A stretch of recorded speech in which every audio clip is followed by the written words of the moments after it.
Sports Radio. Here comes the siren. I want to go higher. Oh, my goodness. He's trying to drive. Deep left field. No doubt about it. Posey will defend. Oh! LeBron James with no regard for human life. Pass is intercepted at the goal line by Malcolm Butler. Unreal. Oh, baby, for sure. Cabin Sports Radio starts now. Oh, the long-awaited return of Cabin Sports Radio to the Cabin Radio airwaves. We're back! Has it been a calendar month? It's been a while. Probably more. I hope we're not rusty. I think we've missed some stuff. Yeah, lots have happened. We'll catch up. We will. That's fine. Cabin Sports Radio, back on the Cabin Radio airwaves. Happy New Year to all of you. We took a little extra week because we're doing some new exciting things with Cabin Sports Radio. You may have already noticed, if you're listening live on Cabin Radio live stream, that the intro is going longer than it normally does. So that's different.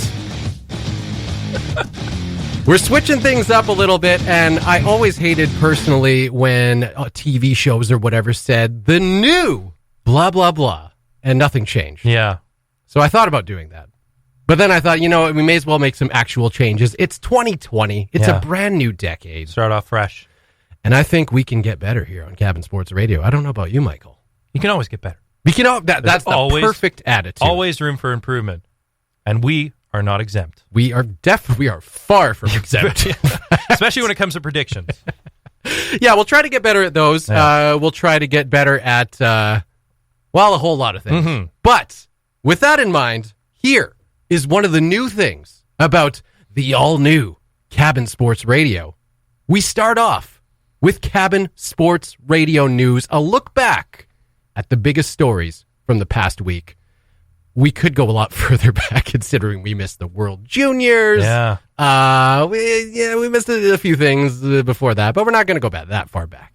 You don't want to go back into our Christmas Into the holidays. archives. That's right. Yeah. Of sports. You're already caught up on that. Canada won gold. It's 1995 all over again. Yeah. But Cabin Sports Radio News with Mike Gibbons. Oh, baby. Oh, man. Oh, if you played Blades of Steel back in the day, That's it. a whole flood of dopamine is hitting that brain. Go, Mike. Starting with football. The AFC and NFC championships are set following this weekend's divisional round. In the American Conference, the Chiefs overcame a slow start to beat the Texans 51-31 in Kansas City. They'll move on to face the Titans after they upset the first-place Ravens 28-12 in Baltimore on Saturday. The Chiefs will host that championship game at Arrowhead Stadium next Sunday.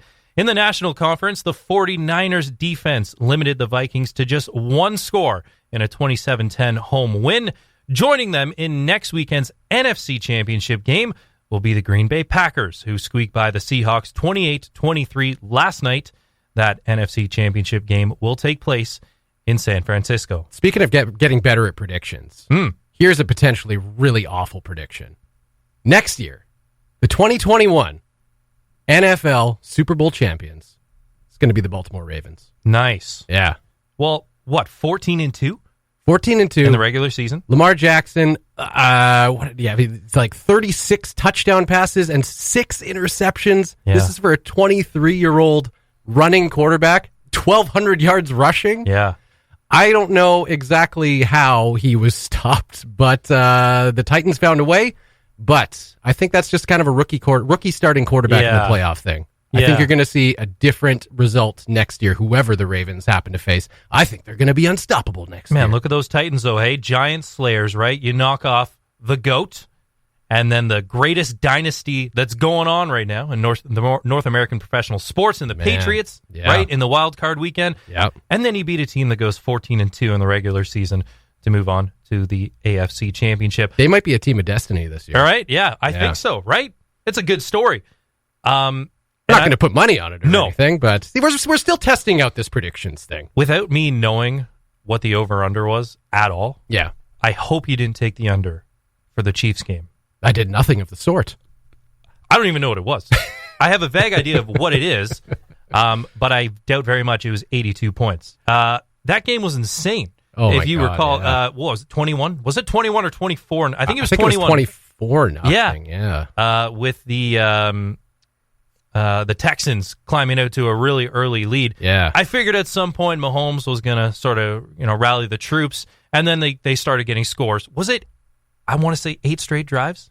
I think it was 8 straight drives they got a score on, and they just made it look so easy in the third quarter especially. I think they put up 28 points in that quarter alone, and then it was just routine after that, and they were clearly in rhythm all the way to a 51-31 win.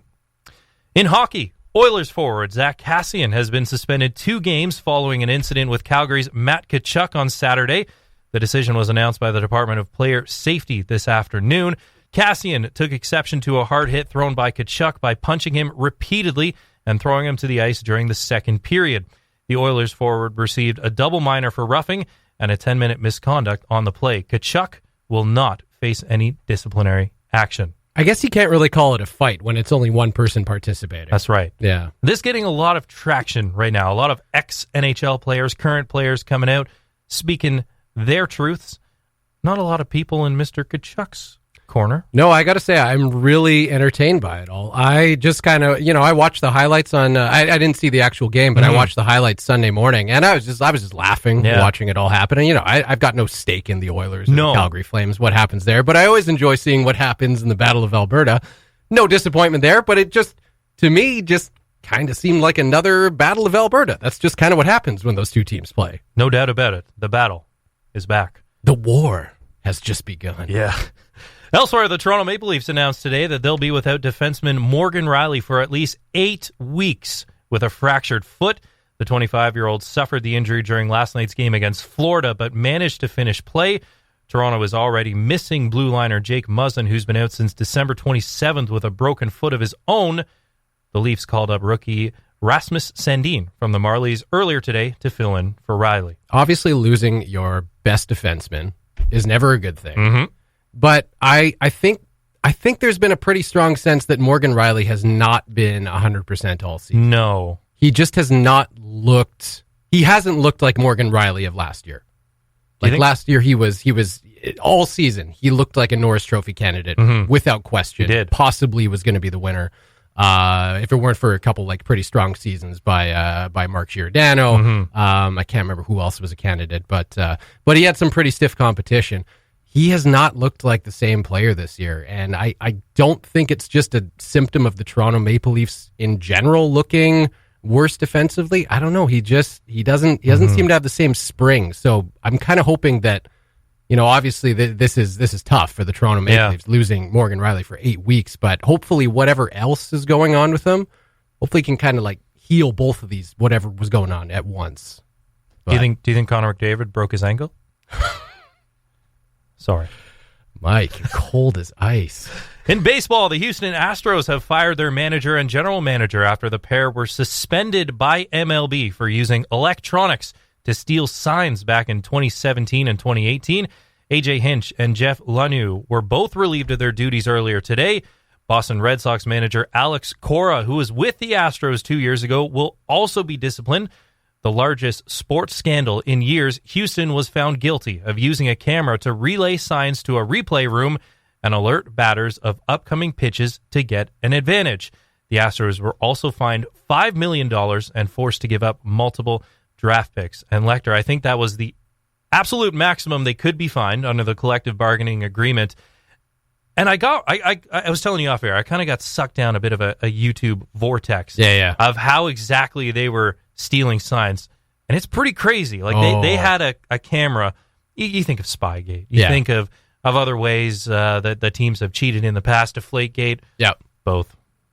Give us the dirtiest conspiracy that you came across in this wormhole. Well, and I was actually reading a funny little tidbit about Kobe Bryant as well, about how he studied the game so well that he knew the blind spots for referees, right? Because each ref is going to be responsible for one area of the court. Yeah. But of course, that means there are blind spots. Right. And he would use that to his advantage by, being a little greasier in some areas, right? Because they're not looking there. Yeah. But these allegations are pretty serious. Like, they had a camera in center field right fixated on the catcher, right, so they could see exactly what was called in real time, loop it to a replay room, and then, seriously, there was someone in the replay room with a garbage can, and they would smack it with a bat 3 times or 2 times to alert I can't make this up, to alert the batter of what pitch was coming next. And if you watch it in real time, it's crazy. You'll actually see the catcher make the call, and then all you hear is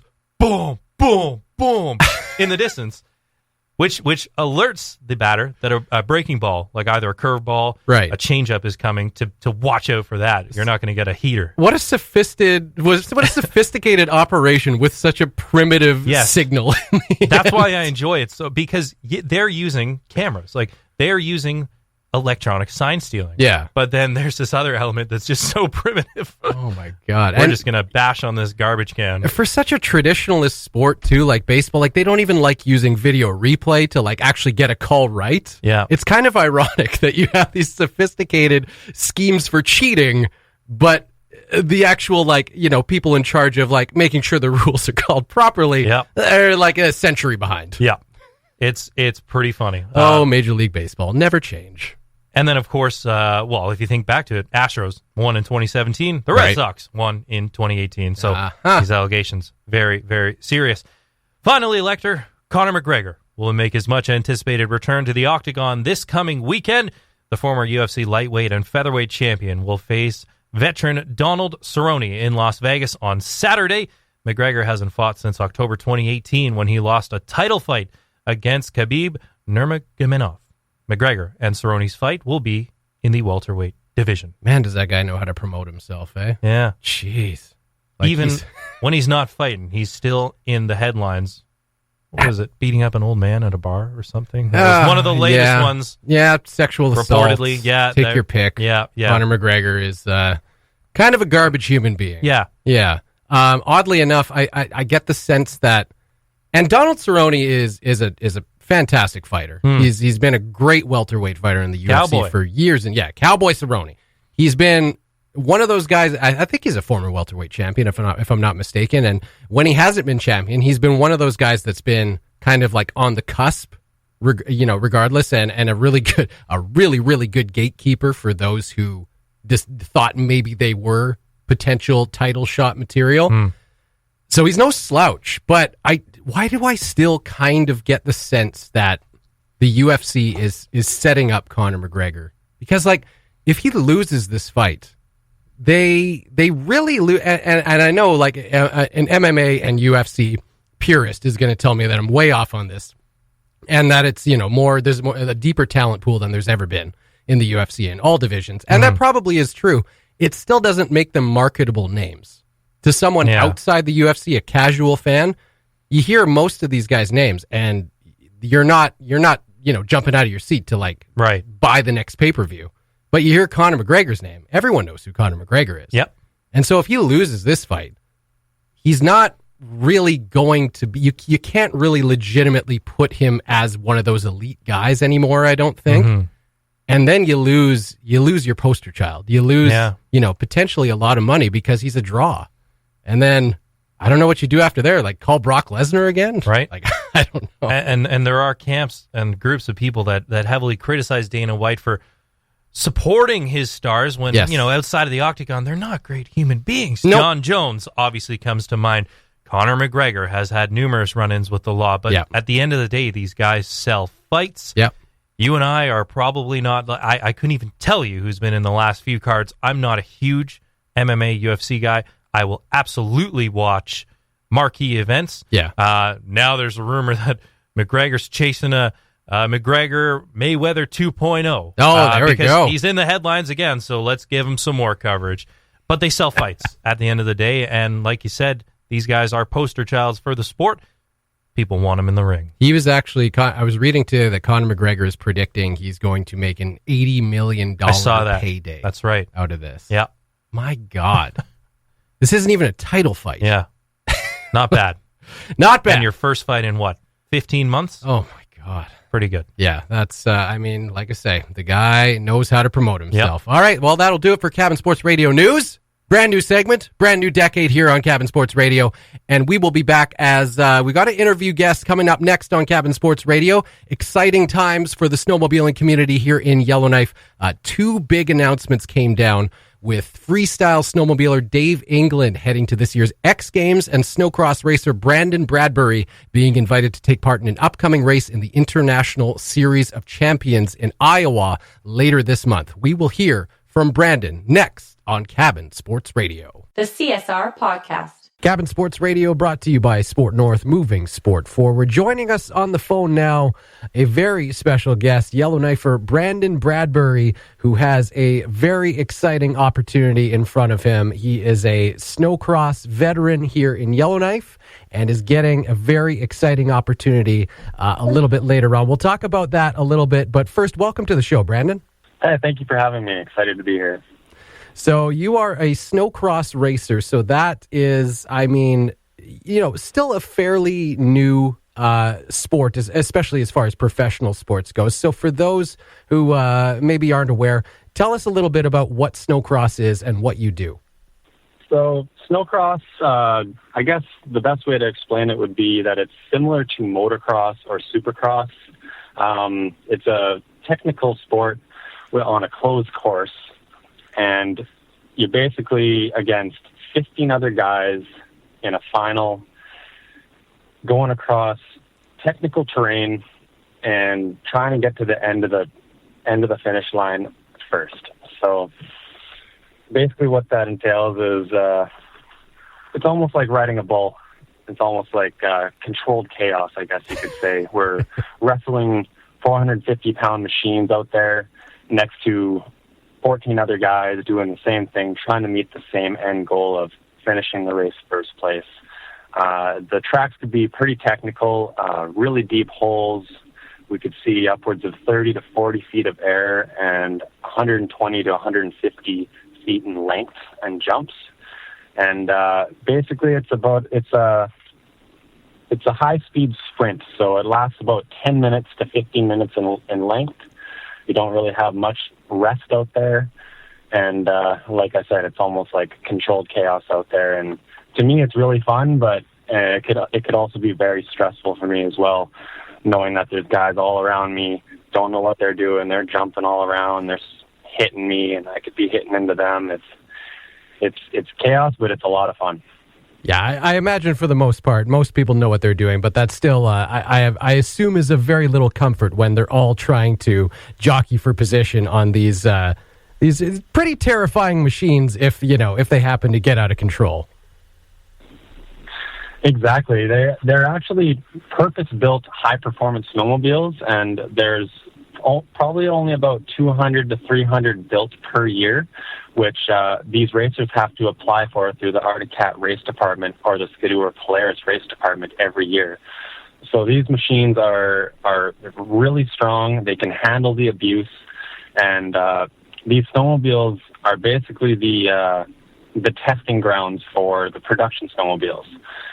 These snowcross racing is the most demanding type of riding that you can have on a snowmobile, and we are the testing for all the parts that end up breaking, and it's what goes into all the production snowmobiles to make sure that they're going to last for the consumers. Okay, so we had some other pretty exciting news late last week. Dave England got the call as an X Games alternate going in the extreme sports snowmobile freestyle. So we've got that story up on cabinradio.ca. And then later in the week, we heard from you that you were getting this opportunity. And so we had to wonder, two, major breakthrough opportunities for snowmobilers here in Yellowknife. What is it about snowmobiling in Yellowknife, and what got you into the sport? Yeah, it's awesome that you say that. David England and myself have been buddies for quite a long time, and we actually used to race snowmobiles against each other in the same class. We started racing in the north, in the Northwest Territories, parts of Alberta, when we were in our young teenage years. And we competed in the teenage class, the sport class, semi-pro class, all the way up to pro. So that was kind of our grounds to start, and that got us used to the snowmobiles, how to properly maneuver our snowmobiles. And unfortunately, once we turned into our mid-teens, the racing actually ended up dying out in the north. So a lot of great racers were built up here, and unfortunately, it just kind of started dying out. But for David England and myself, we still had that fire in us that we still wanted to make something out of this snowcross thing. David ended up taking a different route and doing in freestyle kind of stuff, but I have always stuck with the racing side of things. And ever since that happened, I've been taking my skill set down to the south.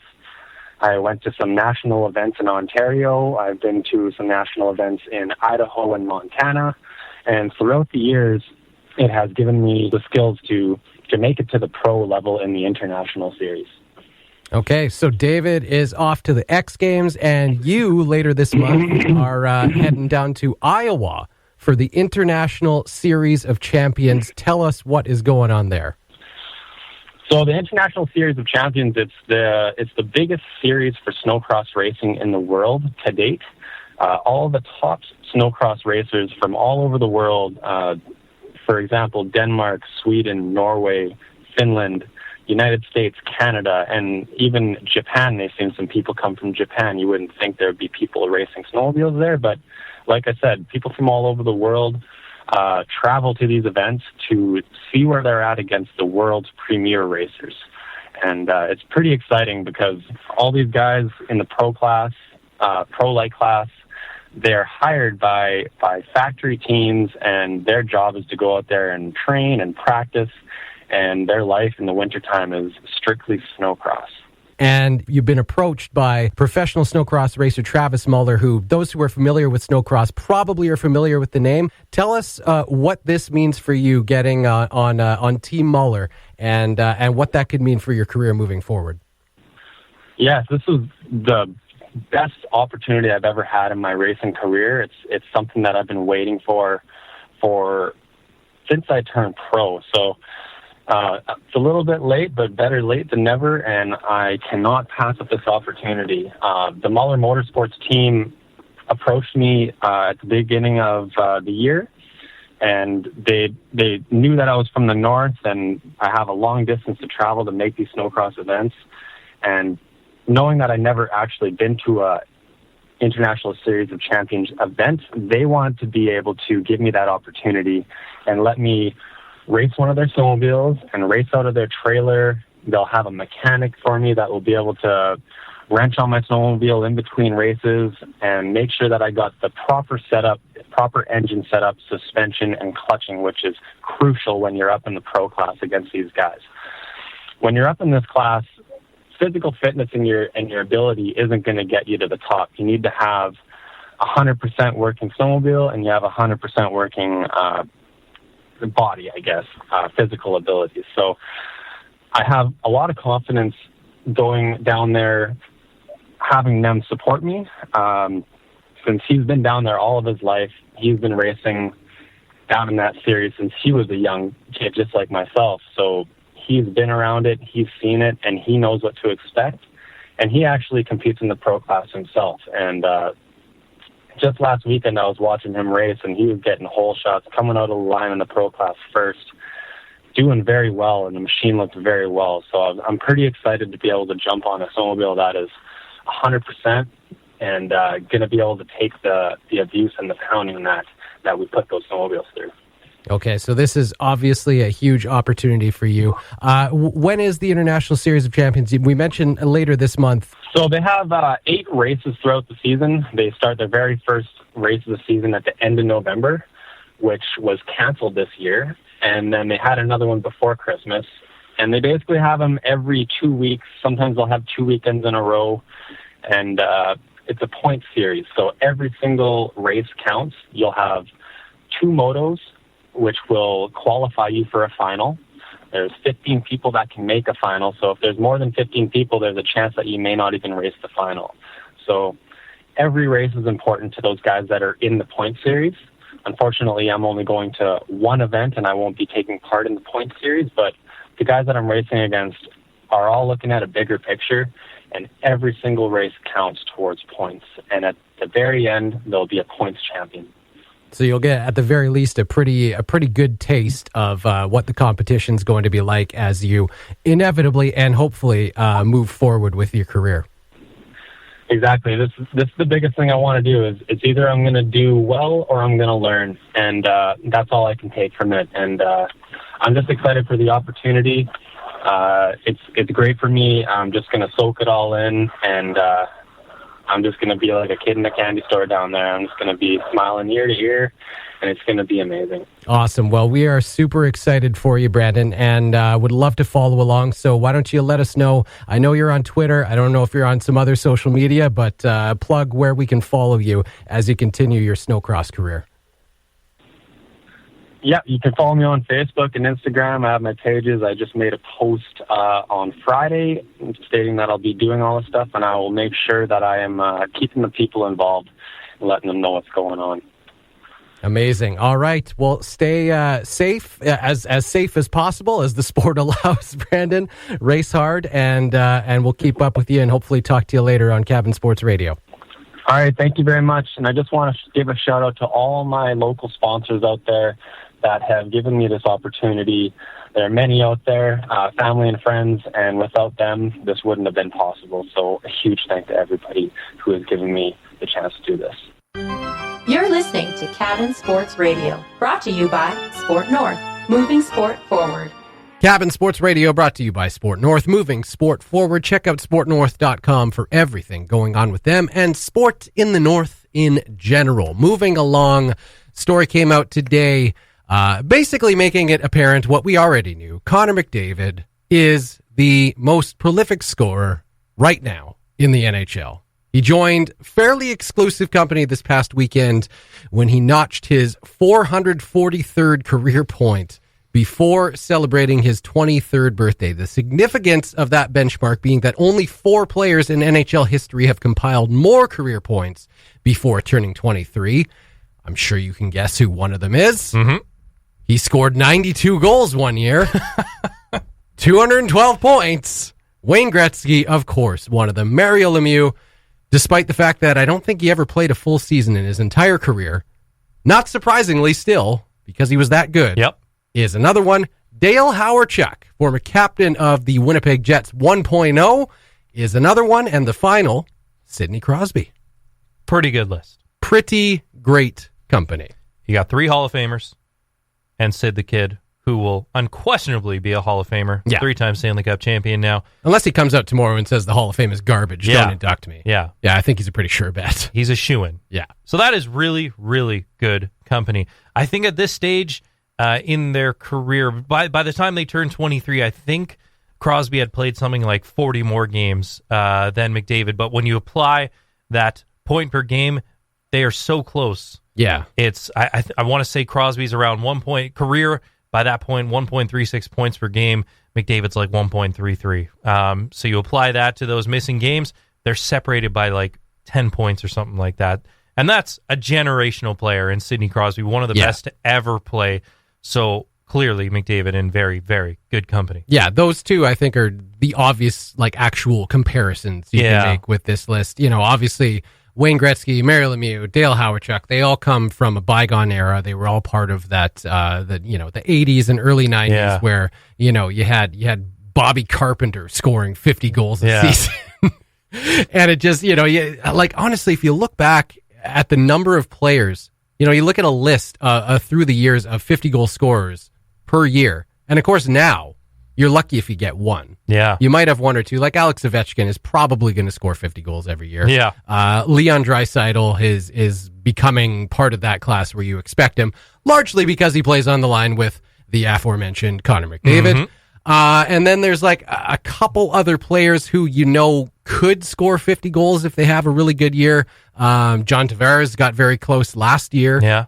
Pasta might hit it this year. Pasternak might hit it this year, yeah. And I mean, Austin Matthews, if he has a really great year. Yeah. Patrick Laine, he has that potential to score 50 goals. But it's generally these in recent years, it's like one or two who happen to get there. I think Jamie Benn had a 50-goal season when he won the Art Ross Trophy. You know, like Corey Perry, just a few when he had like 90 sprinkled points in there. Yeah, exactly. But you look back, I think it was like 1993. You look back at how many players scored 50 goals that season, and it's something like 29. Yeah, or something. That's stupid. Shocking. Like you were a garbage team if you didn't have one 50-goal scorer on your club. So I mean, you can't compare anyone to Wayne Gretzky. No. It's just the way, and we were actually looking back at the stats because, of course, this McDavid story came out, and you look back at the other four because it's always just fun and kind of frustrating to take a look back at Wayne Gretzky's career stats. Yeah. The fact that the guy had a 92-goal, 212-point season, and that wasn't even his highest scoring season. 1986, he had a measly 52 goals. Gross. Just an off year for the great one, really. 163 assists. Yeah, couple helpers. Almost more assists than any other player has had points in their career. Mm-hmm. And 215 points total. Yeah, that's okay. Well, thinking back to last year, even Kucherov's 125, 128-point outburst, that's an outlier. Yeah. Maybe not so with someone like McDavid in the fold. Like, even that's pretty unsustainable over a long period of time. But those numbers, they're just different. And I don't know about you. I'm a numbers guy, and it's kind of fun when you have a generational player like the Crosbys, Ovechkins, McDavids, and you can translate it to other sports too, but you're always sort of chasing the ghosts of past generations. LeBron is chasing the ghost of Michael Jordan. Yeah. I think he'll eclipse, while he's going to pass him soon. But even the all-time benchmark of 38,000 by Kareem. But it's nice to, put that into context and see what sort of numbers these guys are chasing. Yeah. Gretzky, it's just off the table. Right. However, and we've talked about it on this program before, maybe not so in the goals department. Yeah. When you've got someone like Alexander Ovechkin, I think 210 goals behind right now. Yeah. But at the rate he scores, we saw, and the only reason I kind of bring up the numbers is, was it 2 years ago with the Flames when Jágr was still playing? Right. But even still, how close is he to 50 now? 1,000 career points behind Gretzky. Yeah. So it does not matter. No. That feels like one of those all-time marks that will never become eclipsed. It's just he's truly in a league of his own. But some of the other ones, it's kind of fun to debate. For context, I'm just still looking down the Wayne Gretzky's career stats, just with my jaw barely keeping from touching the floor. Mm-hmm. For context, between 1981 and 1991, so about 10 seasons. Yeah. He didn't have a single season where he had less than 100 assists. Wow. The closest he came was 1989-1990, his second year with let's be honest, a pretty cruddy Los Angeles Kings team. And he had 102. And that was, again, an off year. A down year. For Wayne Gretzky. Wow. It's unbelievable. And I mean, we already said, we established off the top that you can't compare him. You can't even really compare Mario Lemieux. Because again, they're just 1-2 as far as the all-time greats in NHL scoring goes. Mario Lemieux, finished it with over 1,700 career points. Didn't even play 1,000 games. Yeah. Again, like I said, didn't even play one full season. That's crazy. Due to his injury issues. The closest he came was in his sophomore year. He played 79 games, 48 goals, 93 assists, 141 points. That's right around, I think, the career games played for both Sidney Crosby and Alexander Ovechkin. Just a hair under 1,000 for their careers. And obviously, 500 points back. Yeah, each, give or take. Yeah. And even, actually, sorry, I think Crosby's about 200 games fewer played than Ovechkin or something like that. Crosby's at 960 career games so right now. So Ovechkin's above, but I think they're only separated by about 20 points or so. Something like that, yeah. To give you an idea of Crosby's career points per game. But obviously, yeah, someone like Mario to play under 1,000 games to put up those, it's just astronomical. Yeah, so Sidney Crosby has, at this point, played 45 career games more than Mario Lemieux. Mm-hmm. Mario Lemieux finished his career with 1,723 points. Sidney Crosby, 1,233. Yeah. So about 500 points less. Yeah. And he's played 45 more games. Yeah, that's pretty crazy. It's just absolute insanity. And so when you talk about only 4 players have scored more before their 23rd birthday than Connor McDavid has, I didn't have time to do that. And to be honest, I don't have the mental capacity to even rationalize this, what Wayne Gretzky's totals would have been after, by the time he hit 23. Right. Because it's just insane. Again, it is completely uncomparable. But it's so far ahead of what Connor McDavid's career total before the age of 23 is, that he's just in a class of his own. And it is fun, though, when we do have things like this that come up that force us to kind of remind ourselves of just how ridiculously good he was. Yeah. Because you watch highlights now, and he doesn't look like anything special. No. And you try and figure out, like, how was this guy just making everyone look so silly? Mm-hmm. And I think if I can make a comparison to Wayne Gretzky, he really was a player that changed the game. If you put him in today's NHL, he wouldn't be able to keep up. He was not a good enough skater, but he saw the play, 3-4 plays ahead of everyone else, and he was coming in the era, like as the NHL was leaving the era of the Broad Street Bullies, right, and the big bad Bruins and that sort of thing, where he's the old philosophy: if you can beat him in the streets, or if you can beat him in the alley, rather, you can beat them on the ice. And that was what hockey was. It was goon tactics, kind of ruled the day, aside from the Montreal Canadiens, because they were the Montreal Canadiens. Then you bring in Wayne Gretzky, who has like grown up having to be smarter than everyone else, and he was truly, I think, maybe the first one you could call a generational player. Mm-hmm. And that's not to take anything away from Bobby Orr, because I think Bobby Orr I think he's the greatest player in NHL history. But you do look back and you look, before Bobby Orr's day, and there were defensemen who kind of changed the way defense was looked at. They didn't just stay, back in their own end. They could move up and down the ice, and they were such good skaters, like Eddie Shore and some players of that ilk. There were some kind of comparables for Bobby Orr. I don't know that there was really a comparable for Wayne Gretzky before he came along. Certainly not points-wise, obviously. And then you had Mario Lemieux, who could do everything Wayne Gretzky could do, but was 6'5", and 220 pounds. Big boy. Dale Hawerchuk, who is just being lost in all of this. I'm sorry, Dale. We're sorry, Dale, but you had a great run. Yeah, and put up a ton of points, and you'll always be a legend in Winnipeg, no question about that. Also, alerted the Winnipeg Jets 2.0 to the emergence of Mark Scheifele, and told them to take him when they did. So they still have Dale Hawerchuk to thank in Winnipeg for their success. But moving right along to Sidney Crosby, 2006, I think that was kind of another turning point as far as generational players go, because it's not that the late 90s and early 2000s weren't like the 70s, where it was the goon tactics that kind of won teams games. But I feel like that was an era that was built for Joe Thornton to thrive. A big guy, who had skill.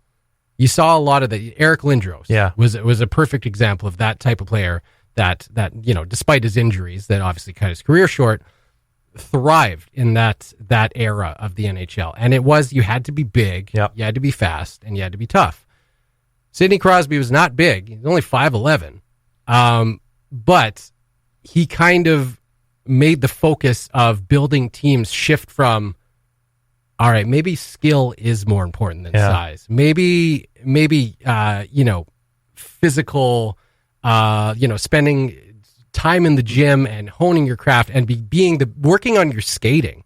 Not even just being the strongest, but like being the best skater out there became the most important thing. Yeah. I think when Sidney Crosby entered the league.